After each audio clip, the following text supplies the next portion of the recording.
Fine. There you go. Just wonderful. How are you? Not bad. Okay, welcome everybody. Let's make a start. So today, 4C and 4G are inextricably linked. I don't know why they're separate exercises in the textbook. And so they're really going to flow into one another. So we will do the notes for both of those today. We'll do 4C first, so yeah, fundamental theorem of calculus.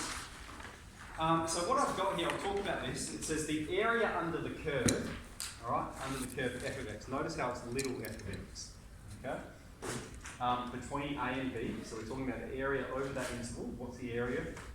And that's actually the integral from a to b of f of x with regards to x. And we know if we integrate little f of x, we get big f of x. All right, and then I'll show you how we perform that to find the exact area.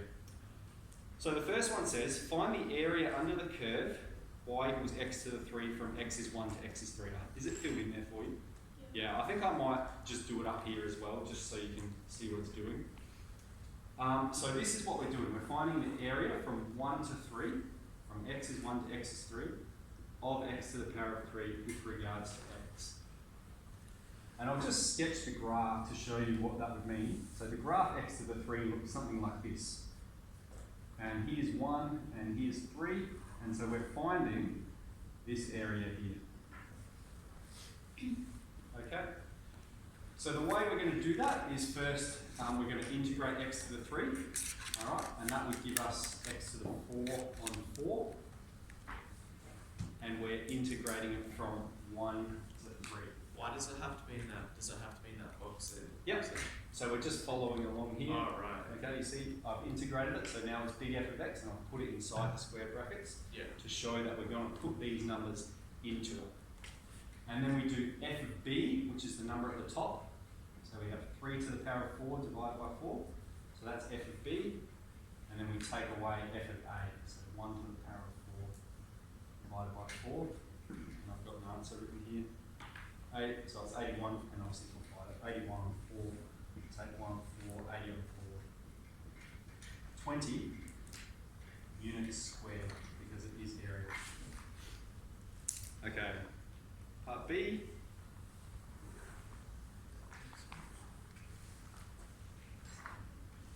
Find the area under the curve 3x plus 2 from 0 to 5. So we're doing the integral of 0 to 5. And the function is 3x plus 2 with regards to x. Okay, and now before I jump ahead here, no one said, hey, you didn't put plus c over here. Okay, so what would happen if we had plus c here? Let me show you. I've got plus c here. So here we're going to have plus c, and then we're going to have to take away plus c. C will cancel, and so we don't need to write it. When we have, see here how we have a region, an interval over which we're graphing it. We call that a definite integral. Okay, definite integral. It has a region or an interval, and that means we don't need to put plus c. Okay? If we just have the integral of some function, all right, this is called an indefinite integral because it does not have any boundary. And so there we must plus c. Okay, so that's pretty clear. If it's got the numbers next to it, don't worry about plus c. If it doesn't have any numbers, it's an indefinite integral, and you have to put plus c because there is some number there. Okay, this one here. So first we're going to integrate this. So that's going to give us 3x squared on 2 plus 2x. And our boundary is from 0 to 5. Alright, so I've integrated term by term, and I'll put it in the square brackets with our boundary, just like we would have up there.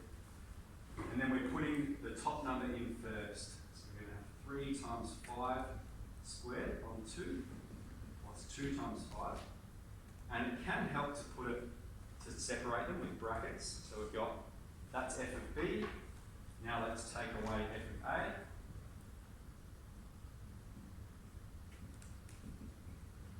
Alright, obviously this is obsolete because we're plugging 0 into it.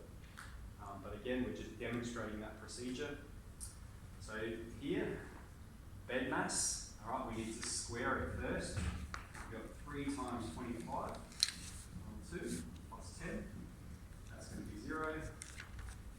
So 75 on 2 plus 20 on 2. 95 on 2. Or 47.5 units squared.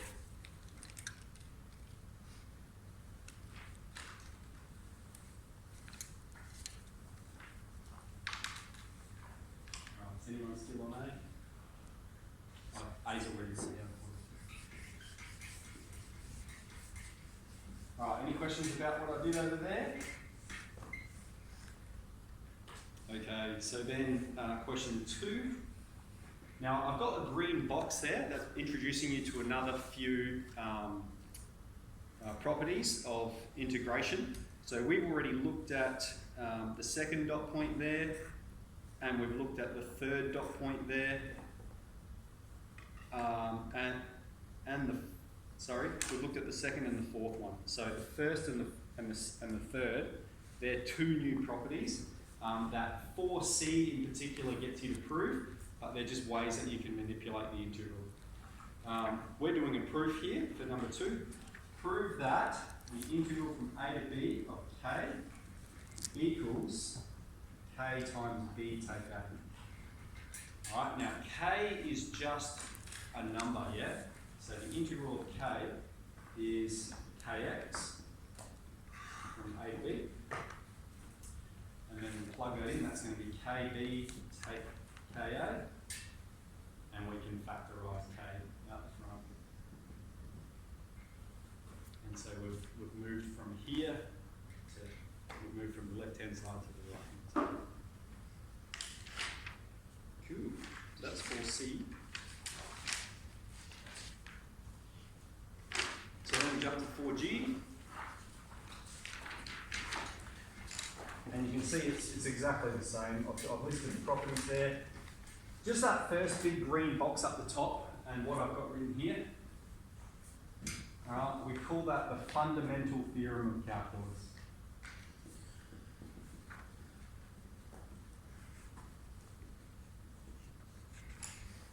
Alright, so I'll be throwing that word, that term out, fundamental theorem of calculus. This is what it means. This is what it's referring to. Okay, and we've got our properties listed there again. So A here is the integral from 0 to 2 of x squared. Alright, so that's just going to be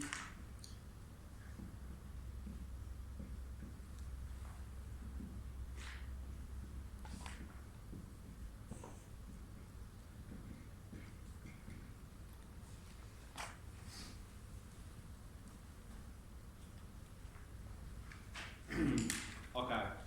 Now, I will just do a clarification here as well, because there's 2 instances of definite integrals. Alright? So let's look at this one here, and I think in this question it just says find this. Alright? And so all that means is find the number that it's equal to. Okay? So that means we don't have a unit. Alright? Only if it explicitly says find the area under the curve, like it did with this one here, do we need to list units squared. Alright, so find area, and then just find the value, evaluate, simplify. Okay, we got one more involving some E.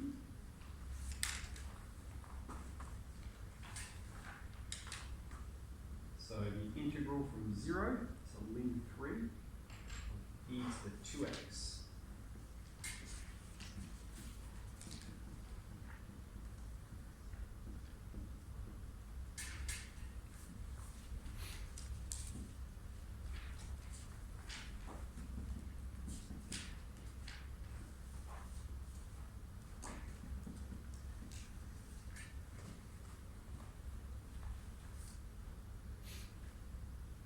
Okay, 2 lim 3 I'm going to write as half e to the lim 9.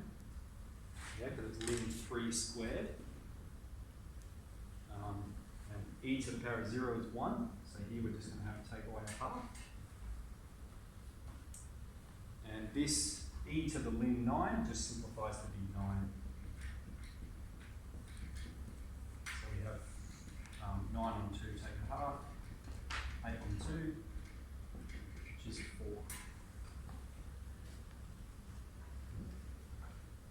So I do think start with 4C and just cruise through it, get to 4G, and you'll see quite a connection there between them.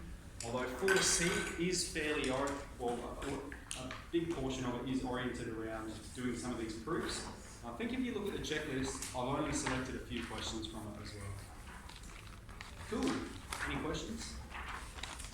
All right, let's leap into it.